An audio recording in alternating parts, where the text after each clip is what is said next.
It's about 6:15 and time now for What's Trending.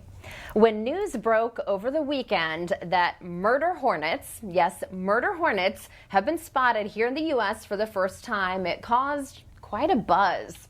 Asian giant hornets are an invasive and potentially deadly species, and they've just been found in the U.S. for the first time.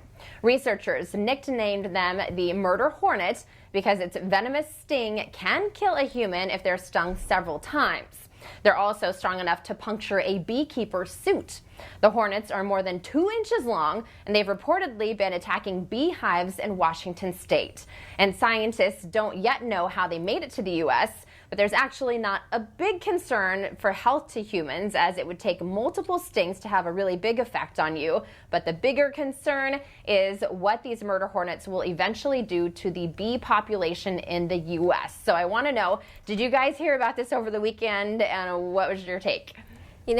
I saw a little bit about it, and I'm kind of like crinkling my nose right now because they just look so scary. And yeah, I'm curious too, just how the heck do you make it from, across the ocean to Washington? That's what I want to know.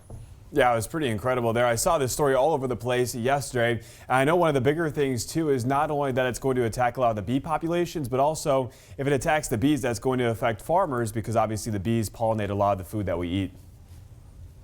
Of course, definitely a big concern there, but also everyone's reactions were pretty entertaining on social media. If you were seeing what everyone was saying about these murder hornets, everyone's like, really 2020? Come on. I know, just one thing after the other, it seems like. Well, if you don't want to think about bees, though, you could think about eels, because an aquarium in Tokyo is worried that their spotted garden eels may soon forget humans, so they've decided to intervene.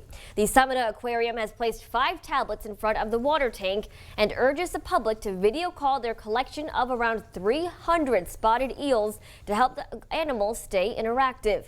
The aquarium says the eels have become more evasive recently, burrowing themselves in the sand to hide when staff approach their tank, since the facility was closed to visitors on March 1st due to the coronavirus outbreak.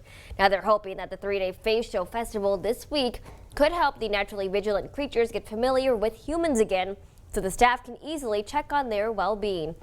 And I have to say that I really actually enjoy scuba diving a lot, Marissa and Tyler, and I got to see some of these eels underwater when I went scuba diving in Curacao for my birthday, and they're really cute too, so it'd be fun to video chat with them because they're just like, a little pet almost that can swim and look like eels. I wouldn't mind chatting with them, but Angela, I've seen them too while snorkeling, and I have to be honest, they really scare me and creep me out. Like, especially if they're coming out of a little cave to say hi. That's not something that I want to see in the ocean, but from a tablet virtually is totally fine.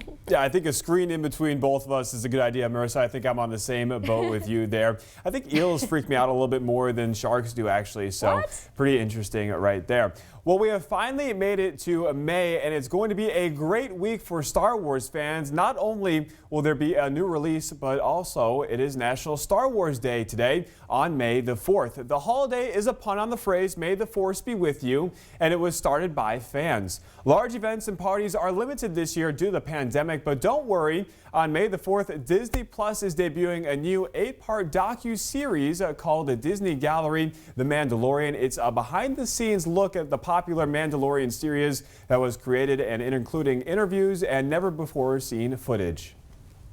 The whole franchise is just incredible, and I love that they keep coming out with new things. But for me, I really prefer the old school Star Wars movies, the ones that initially came out. I'm a big fan of The Empire Strikes Back. That's my favorite. I haven't seen any of the movies myself, but I've been told to watch them in like a weird order, like 2, 3, 4, 1 or something like that. So I do need to get onto that. But I do think that my favorite part of the Star Wars franchise overall is all the Baby Yoda stuff that came out this year. I think it's so incredibly cute. Yeah, I have a lot of friends that are very big fans of the movie series overall. For me, I've watched a couple here and there. Not the biggest fan, but definitely a good week to celebrate this week as we do enter into May.